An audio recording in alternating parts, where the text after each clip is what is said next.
Knowing your own darkness is the best method for dealing with the darknesses of other people. We often fear the darkness in others because we have never dared to confront the shadows that live within ourselves. Life constantly puts us in situations where other people's pain, anger, or coldness triggers something hidden deep inside us. You may think you're just reacting to someone else, but you're also reacting to the unhealed parts of your own soul. Carl Jung believed that without self-knowledge, we project our wounds onto others and call it their fault, not our reflection. You cannot truly understand anyone's suffering until you have looked directly into the mirror of your own inner pain. When you deny your own darkness, it doesn't disappear. It controls your life from the shadows without your conscious permission. But when you face your darkness with courage and compassion, it becomes a bridge to understanding, not a barrier to love. This journey begins by no longer running away from your fears, regrets, and emotional wounds that you buried long ago. Healing doesn't mean you erase the pain. It means you stop letting the pain define how you see others. The more clearly you know your pain, the less likely you are to judge the pain that others carry in silence. Sometimes, your greatest strength isn't your intelligence or talents, but the humility to admit where you are still broken. Those who trigger you are not your enemies. They are often mirrors showing you what still needs healing within you. The path to empathy is not paved with perfection, but with honesty about how you have fallen and risen again. Real maturity begins when you stop trying to fix others and start transforming the broken patterns inside your own soul. Your light becomes stronger when you stop pretending the darkness never existed in your story. Jung reminded us, until you make the unconscious conscious, it will direct your life, and you will call it fate. Self-awareness is the foundation of compassion, because you know how it feels to be lost, ashamed, and misunderstood. You no longer expect perfection from others when you've accepted the imperfections that live within you. True love is impossible without self-reconciliation, because how you love others is shaped by how you've treated your own soul. And so, healing begins, not by fixing others, but by owning your darkness and letting it teach you how to love. Pain is not your enemy. It is the message that something inside you is asking to be understood and transformed. Life's greatest awakenings often begin when everything falls apart, and we're left with only our inner truth to hold on to. You are not broken. You are being broken open, so your soul can breathe and your essence can finally be seen. Emotional wounds are invitations, not punishments. They ask you to stop, reflect, and choose healing over hiding. We run from pain because we think it weakens us, but it's actually what builds the strongest part of our soul. You don't find your purpose in comfort. You find it in the rubble of your disappointments and the silence of surrender. Anxiety and depression are not the end. They are the signals that your inner self is ready for a deeper alignment. The greatest crisis is not when you are hurting, but when you ignore what the hurt is trying to teach you. Stop asking, "Why is this happening to me?" and start asking, "What in me is ready to be reborn through this?" You're not lost. You're shedding identities that no longer fit who you're truly meant to become. It's in the moments of despair that your truest strength is carved, not when things are easy or smooth. Suffering stretches the soul in ways success never could. It gives you spiritual muscle that comfort never builds. The reason your heart aches is because it remembers what it was like to feel whole, and it longs to return. The pain you feel now may be the exact force that carries you to your life's deepest transformation. When your world breaks, it isn't the end. It's the beginning of becoming more aligned with your true essence. People think healing is fixing something, but healing is actually learning how to carry your pain with wisdom. True inner freedom doesn't come from escaping problems. It comes from walking through them and finding yourself intact on the other side. When everything feels like chaos, look inward. It may be your soul dismantling lies to make room for truth. Don't silence your suffering, listen to it. It's the only part of you brave enough to cry out for change. You are not weak because you're tired. You're tired because your soul is ready for a new way of living. Sometimes, anxiety is not a malfunction. It's a soul-level alarm telling you your life needs radical authenticity. You've been surviving long enough. Now it's time to start healing. And that begins with being radically honest with yourself. The old version of you is dying, and it's painful, but your higher self is fighting to be born through it. Forgive yourself for not knowing what you didn't know before. You were surviving with what you had. Every tear you've cried has watered the roots of a future self that will thank you for not giving up.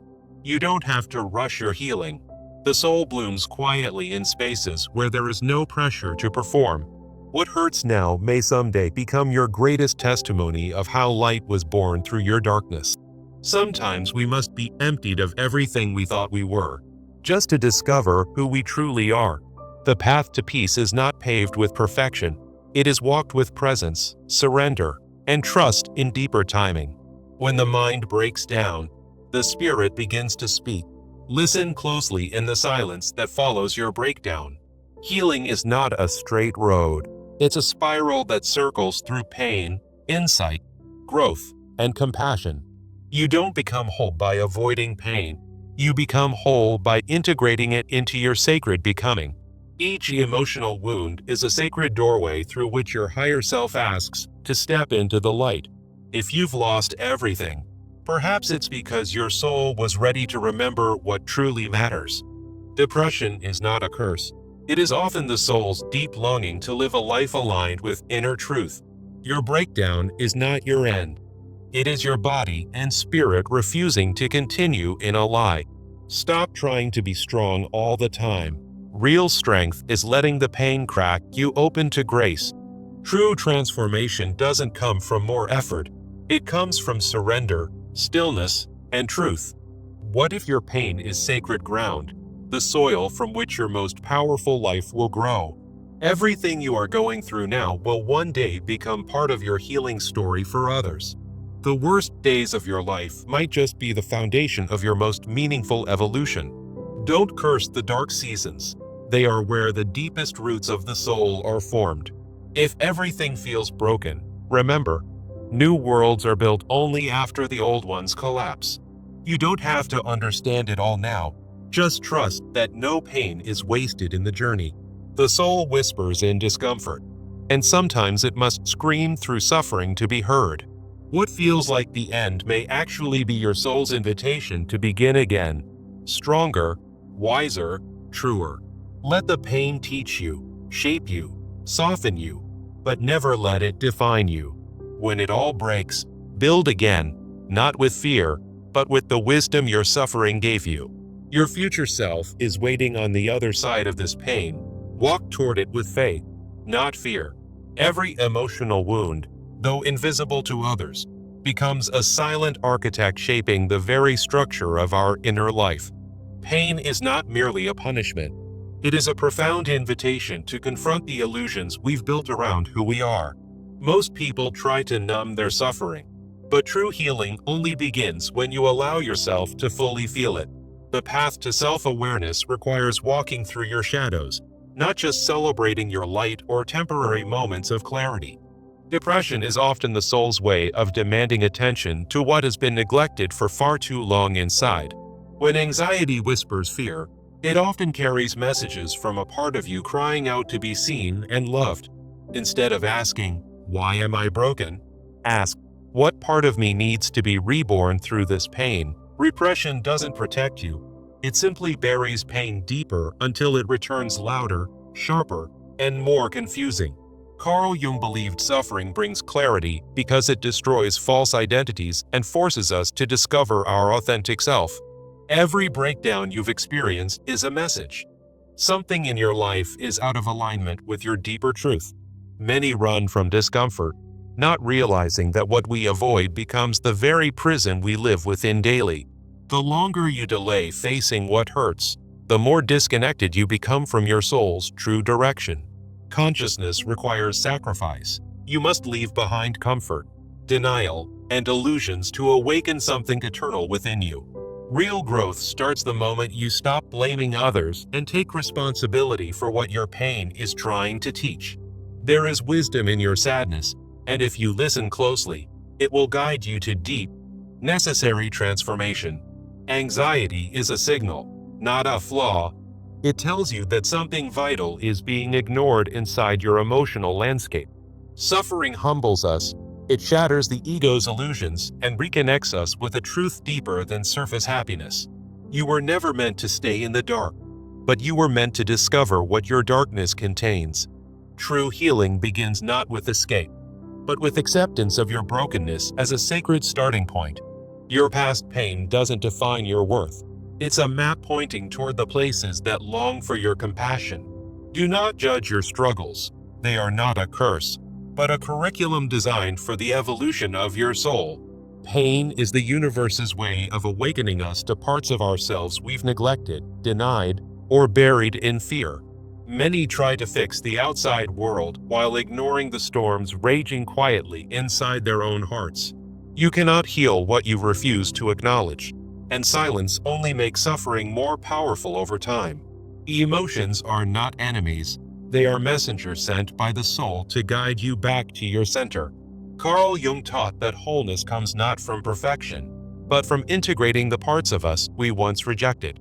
What hurts most is often what holds the greatest key to unlocking our potential and reconnecting with purpose. You cannot grow spiritually without dying emotionally to the false narratives you've repeated for survival. The healing process is not linear, it's a spiral. And sometimes you revisit pain to understand it more deeply. Every time you show up for yourself in the pain, you reclaim power stolen by past wounds or trauma. Self-compassion is not weakness. It is the fiercest form of inner strength that allows brokenness to become beauty. Our culture celebrates strength, but rarely honors the sacred vulnerability required for true emotional transformation.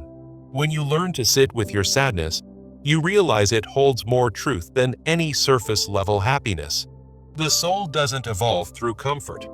It awakens when everything you thought you were begins to fall apart. If you feel like your life is crumbling, maybe it's just the parts that were never truly you. Rock bottom is not the end. It's the solid foundation upon which truth can finally be rebuilt. Pain can either harden you or open you. Choose the path that transforms wounds into wisdom and fear into faith. Your suffering is not meaningless. It is sacred material for building something unshakable within your spirit. You may feel lost now, but even the deepest forest contains a path back to the light. In suffering, you are not alone. Every soul must descend before it rises into fuller awareness.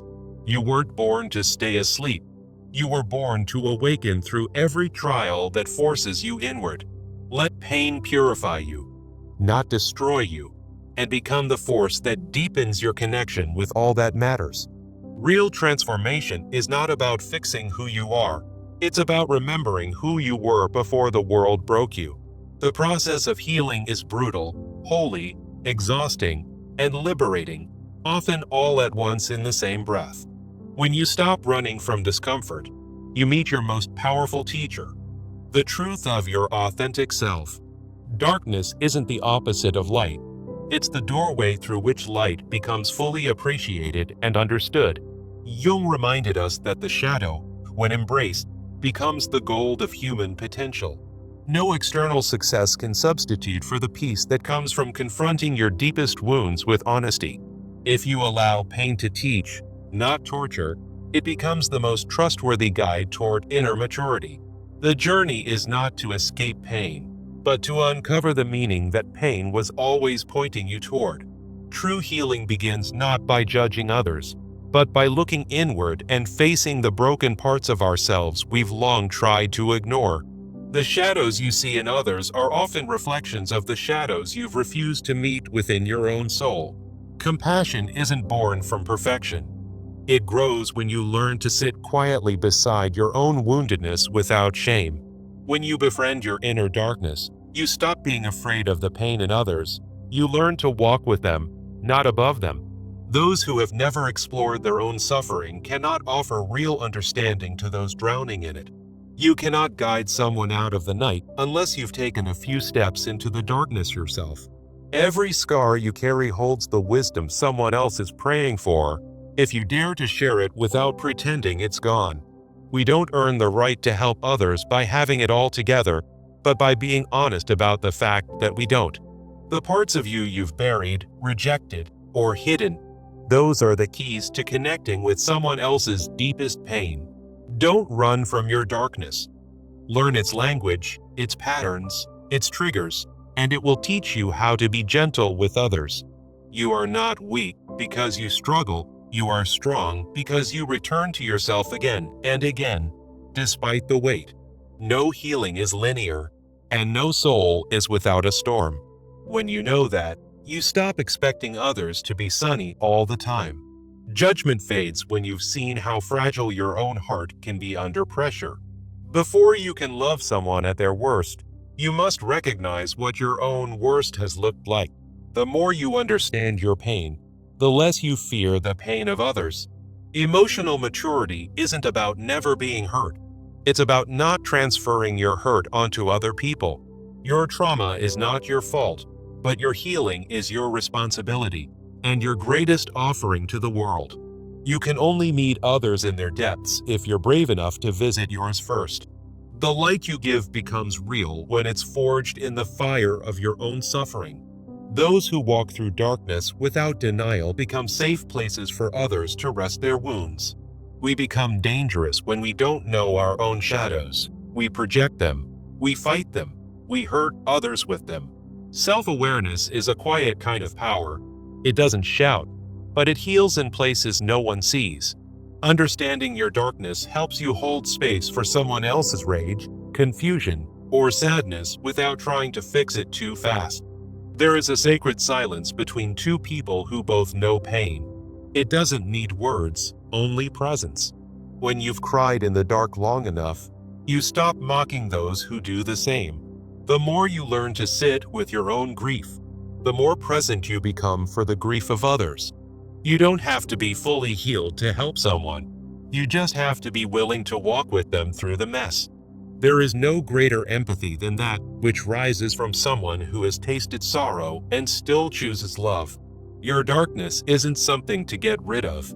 It's something to understand, integrate, and transform into wisdom. The world doesn't need perfect people. It needs people who are real, raw, and radically honest with their journey. You become trustworthy when you no longer hide from yourself, when you let others see you're still learning too. The deeper you know your inner storms, the more gracefully you can stand with someone in theirs. Shadows lose power when you walk through them with curiosity instead of fear. We fear others less when we've met our own fears in the mirror and survived. Let your pain make you kind, not hard. Let your past build bridges, not walls. When you understand how messy healing is, you stop expecting clean answers from broken people. People are not puzzles to be solved. They are stories to be heard, especially when those stories echo your own. Sometimes the most healing words are "me too," spoken by someone who knows what the darkness feels like. Knowing your darkness doesn't make you less spiritual. It makes you more grounded, more humble, more real. We earn the right to speak truthfully when we've walked through the fire and still choose compassion. Pain humbles you, and humility connects you. That's how darkness turns into light. You'll never truly understand someone's anger until you've faced the root of your own. We all carry pain. What sets us apart is what we do with it. Deny it, hide it, or transform it. When you hold space for your own chaos, you learn not to panic when others fall apart in front of you. Knowing your darkness allows you to love others with less fear, less control, and more surrender. The gift of darkness is depth. It teaches you to listen with your soul, not just your ears. Don't fear the darkness in others. It's a mirror, not a monster.